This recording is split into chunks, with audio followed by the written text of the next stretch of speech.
بسم اللہ الرحمن الرحیم۔ السلام علیکم دوستو، امید ہے اللہ پاک کے کرم سے آپ سب ٹھیک ہوں گے۔ جو دوست میرے چینل پر نئے آئے ہیں وہ برائے مہربانی میرا چینل سبسکرائب کر دیں اور بیل نوٹیفیکیشن آن کر دیں تاکہ نئی آنے والی ویڈیو آپ کو سب سے پہلے مل جائے۔ تو چلیں کہانی کی طرف چلتے ہیں۔ ان دنوں جب میں میٹرک میں پڑھتی تھی، میری دوست نوشین تھی۔ ہم دونوں کے گھر ایک ہی محلے میں تھے، تبھی اکٹھے اسکول جاتے تھے۔ ہمارے اسکول کے سامنے ہی چند بیرکس بنی ہوئی تھی جن میں کیڈٹ ٹریننگ لیا کرتے تھے۔ اسکول جاتے ہوئے نوشین اکثر بیرکس کی طرف دیکھتی تھی جدھر سے چاقو چوبند خوب بڑو کیڈٹ کبھی ویسے ہی اور کبھی پریڈ کرتے نظر آتے۔ میرا تعلق ایک خوشحال گھرانے سے تھا، جبکہ میری یہ سہیلی لوور مڈل کلاس سے تعلق رکھتی تھی۔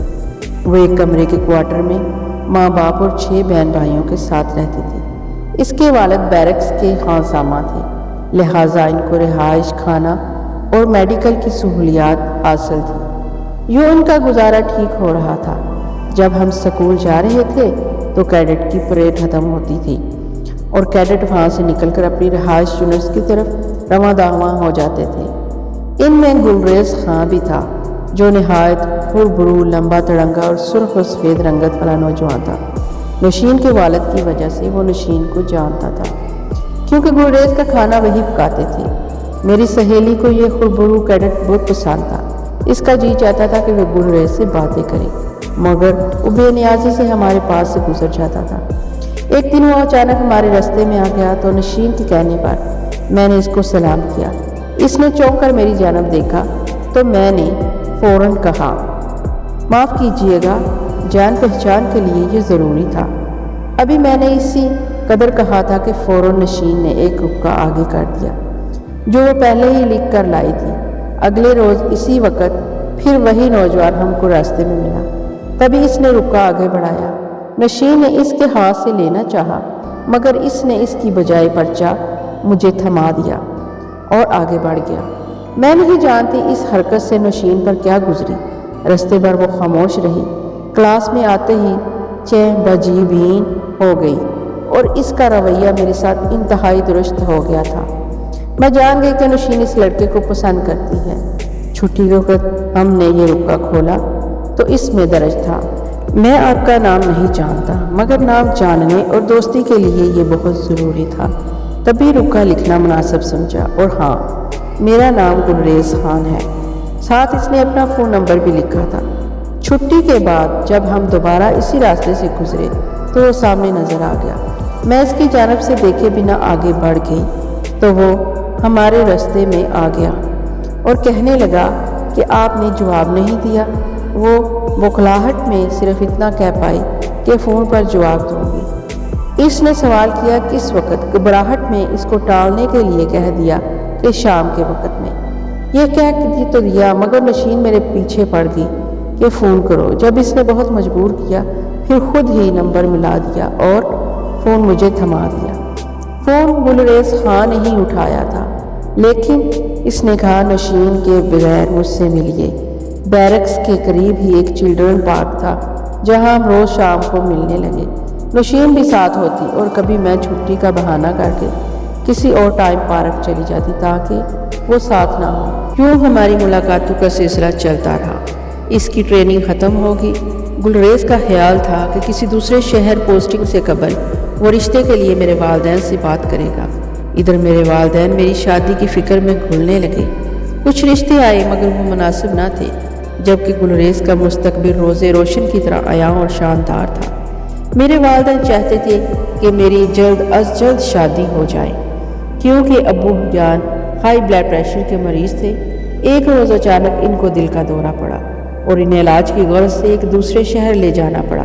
ہم سب اتنی جلدی میں وہاں سے گئے کہ میں گلریز کو اطلاع بھی نہ دے سکی۔ ایک ماہ ابو ہسپتال میں رہے اور ان کی مکمل صحت یابی کے بعد ہم لوگ واپس اپنے گھر شہر آ گئے۔ میں نے گلریز کو فون کیا مگر وہاں نہ تھا۔ جس نے فون اٹھایا اس نے بتایا کہ اس کی پوسٹنگ ویکینٹ ہو گئی ہے۔ میں نے اس کا بہت انتظار کیا مگر نہ اس نے فون کیا اور نہ ہی خط لکھا۔ انہی دنوں نشین کی شادی ہو گئی اور وہ کھاریاں سے راولپنڈی چلی گئی۔ میں اکیلی رہ گئی۔ اب دل کا حال بھی کس سے کہتی۔ اس کے سوا میری اور کوئی دوست بھی نہ تھی۔ ابو نے میری شادی کرنا چاہی مگر میں نے انکار کر دیا کیونکہ مجھے گلریز کا انتظار تھا۔ یوں ہی اس کی یادوں میں 2 سال گزر گئے۔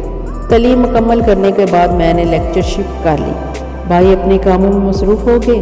والد صاحب فوت ہوئے تو والدہ یہ صدمہ برداشت نہ کر سکی اور وہ بھی 1 سال بعد اپنے خالق حقیقی سے جا ملی۔ پھر یکے بعد دیگرے بھائیوں کی شادی ہو گئی اور میری ٹرانسفر مری ہو گئی جہاں میں ہاسٹل میں رہتی تھی۔ ماہوں سال پر لگا کے اٹھتے چلے گئے۔ میں جب بھی بیتے دنوں کو یاد کرتی تو آنسو نکل پڑتے اور میں گزرے وقت کو مٹھی میں بند کرنے کی کوشش کرتی مگر لمحے سرسراتی ریت کی طرح زندگی کے روز و شب سے نکلتے چلے گئے۔ یوں 10-12 سال اور بیت گئے۔ انہی دنوں ہمارے اسکول نے آرمی کے فنکشن میں شمولیت کی۔ وہاں اچانک مجھے گلریز نظر آئی۔ اب وہ پہلے جیسے گلریز نہ تھے اور نہ ہی ان میں لڑکوں جیسا کھلنڈر پن و شوخی بھی نہ تھی جو کیڈٹ لوگوں کا خاصہ ہوتی ہے۔ اب وہ ایک سنجیدہ آفیسر تھے اور کنپٹیوں پر سفید بال جھلملا رہے تھے۔ جب ان کی نظر مجھ پر پڑی فوراً ہال سے نکل پڑے۔ میں بھی ان کے پیچھے گئی اور ان کو راستے میں جا لیا۔ گلریز ہاں تم کہاں چلے گئے تھے؟ میں نے تمہارا بہت انتظار کیا۔ جواب میں پوچھا تمہارا شوہر ٹھیک ہے؟ میں گنگ ہو کر ان کی طرف دیکھتی رہ گئی۔ یہ کیسا سوال ہے؟ میرا شوہر؟ ہاں تمہارا شوہر، مگر آپ سے کس نے کہا کہ میری شادی ہو گئی ہے؟ کہنے لگے او مجھے تمہیں پہلے بتا دینا چاہیے تھا کہ نشین میری محبت میں گرفتار تھی اور اسی نے مجھے کہا تھا کہ تمہاری شادی ہو گئی ہے اور تم بیاہ کر سوات چلی گئی ہو۔ میں 2 ہفتے تک تمہارے گھر کے چکر لگاتا رہا مگر وہاں تالا لگا ہوا تھا۔ فون کرتا تو فون کوئی نہ اٹھاتا تھا۔